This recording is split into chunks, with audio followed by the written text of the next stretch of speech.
Today, I've not made a social media post that is very calculated, very measured, very intentional.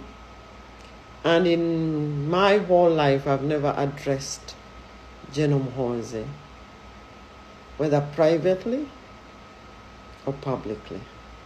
My connection with Muhoozi is as a fellow citizen, but also as a sister, because the president is my father.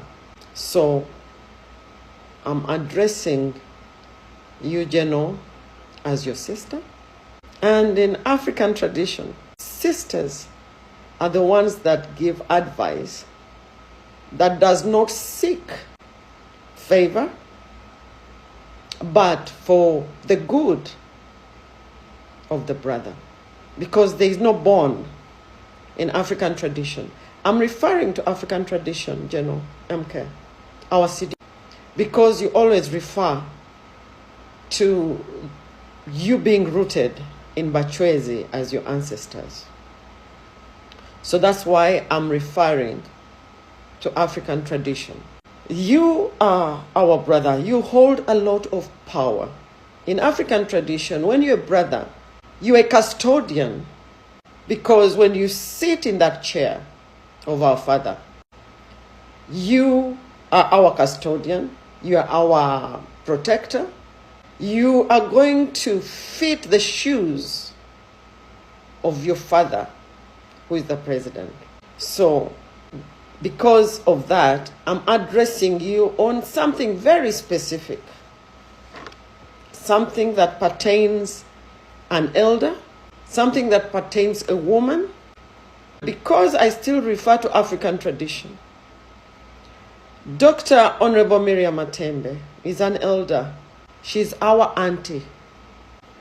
Even when we think we are critiquing her, we have to give honor, difference, and humility. And even when we do that, if we must, it must be also in private. May hold as other elders, her age mates, like your father, like the president, so that you avoid the stain on your journey, your legacy, your inheritance. Avoid that as a curse. Honorable Dr. Miriam Matembe has lived her life as somebody who is a truth sayer. The president knows her. She has stood on the truth of those who cannot speak. She is a woman activist. I draw from my experience when I was serving as woman MP Kampala in my political life. I have critiqued those who are older than me, but I've always been very observant and very cognizant of the cultural connotation, because Uganda is not outside Africa. You come from a very traditional family. The president is a very traditional man, extremely traditional. So you're a beneficiary of that wisdom. How has he treated those who disagree with him? What are you learning from him? What are you picking from his legacy? Do not let Dr. Honorable Miriam Matembe be that stain that will mark your ascension. I mean ascension negatively. I have reserved my comments to Miriam Matembe because, one, I honor her work. I beseech you, our CDF, Muhoozi Kainerugaba, please listen to your inner voice. Consult your father.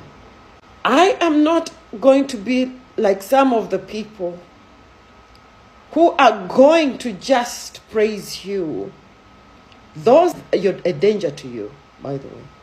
My brother, those people who are not privately, because if I could have done this, I would have done this privately if I had access to you.